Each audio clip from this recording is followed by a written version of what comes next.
Uniting for Suicide Postvention logo appears on screen. A group of providers discuss the impact of patient suicide around the table. A cup of coffee brewing is shown.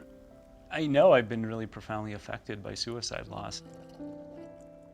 Text on screen, the impact of patient suicide.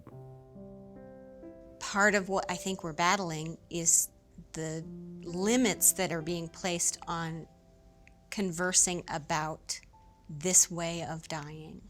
I haven't experienced a personal suicide loss myself, just kind of being there in the moment with other people. And it's like this is a loss we don't know how to talk about. I have the same grief reactions that people have when they lose family members. You see them across a crowded room, or you forget for a second and expect that you're going to be able to see them again. Those kinds of things.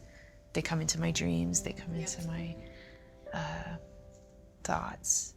And I don't know any other way but to just allow that to be true.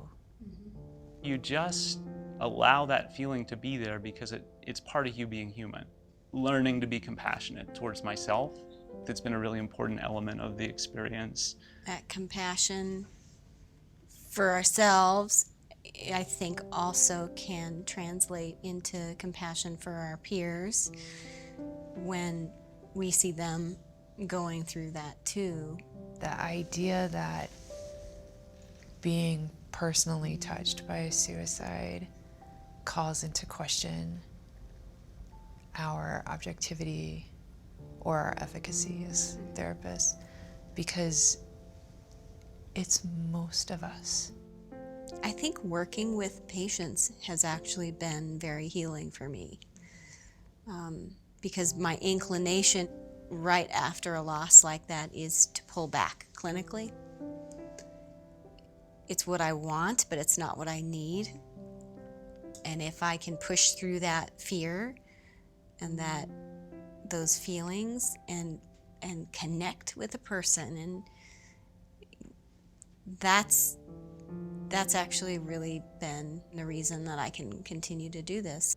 Yeah, and then I just think talking about it, having that safe colleague or friend that you can just show all your messiness to and know that you won't be judged. And that has been the most helpful thing for me.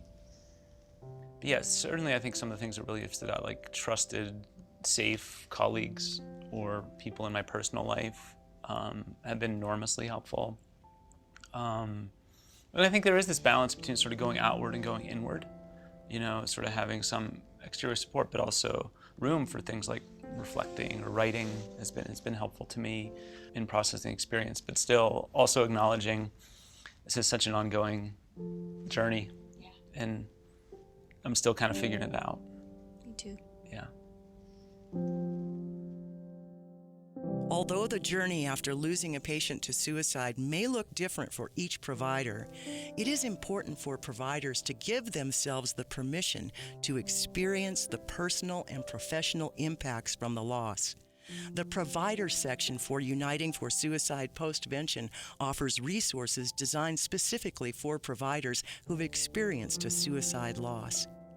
Please visit USPV today for support and to learn more about healing after suicide. Please visit www.myrick.va.gov/vision19/postvention.